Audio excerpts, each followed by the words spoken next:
Now, speaking of power problems, there's a new 300 megawatt generation unit of Zimbabwe's coal-fired power plant, Hwange.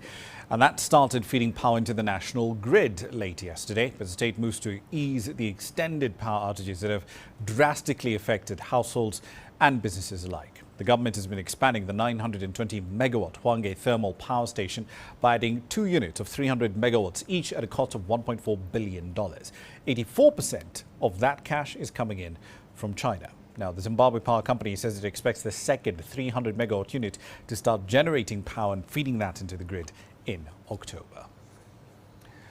Let's bring in Hwange with more details on this. He's joining us from Zimbabwe's capital, Harare. So, Hwange, this expansion will eventually take Hwange's generation capacity to 1.5 gigawatts. But to what extent does it ease the sort of crippling power cuts that we've seen in Zimbabwe? Households and businesses have had to be without power for as long as 18 hours in some cases.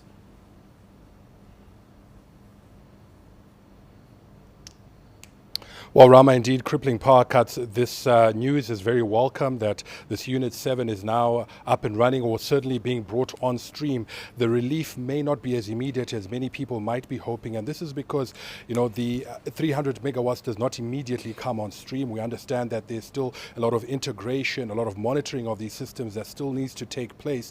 And as at Monday, about 80 megawatts of additional power were being fed onto the grid, and that number will increase progressively. Also bear in mind that this additional capacity is coming at a time when there's also increased demand, particularly if you look at the mining sector. There are a number of new mines that are being developed. Existing ones are expanding their production capacity, and all that will put a demand on electricity. Granted, some of these mines are setting up off-grid solutions, solar farms and things like that, but they still rely on the national grid for power at times when they can't generate solar power at night, for instance. So yes, the additional supply will hopefully reduce the number of hours that people are spending in the dark, but there is already a lot of demand that is waiting to immediately snap up that excess supply. So roughly $1.2 billion of that of capital needed to pay for that expansion is coming in from China. Do we know what the terms of this funding are?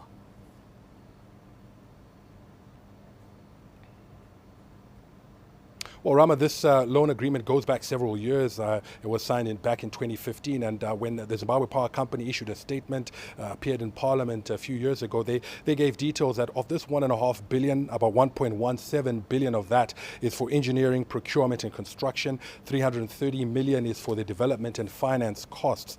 China Exim Bank has put in 85% of that funding, and the contractors, who are Sino Hydro and Zimbabwe Power Company, have put up the rest.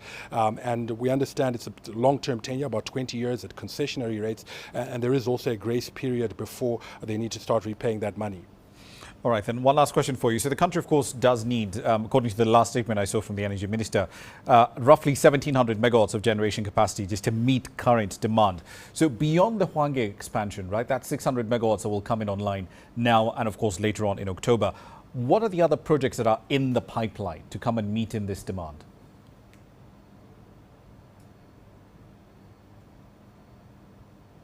Well, what's happening right now is that we've seen a push to really accelerate and ensure that independent power producers who had stalled some of their projects get those projects up and running. So a number of solar projects, a number of mini hydro projects, government has put aside funds to make sure that they're able to facilitate and ensure that those projects come to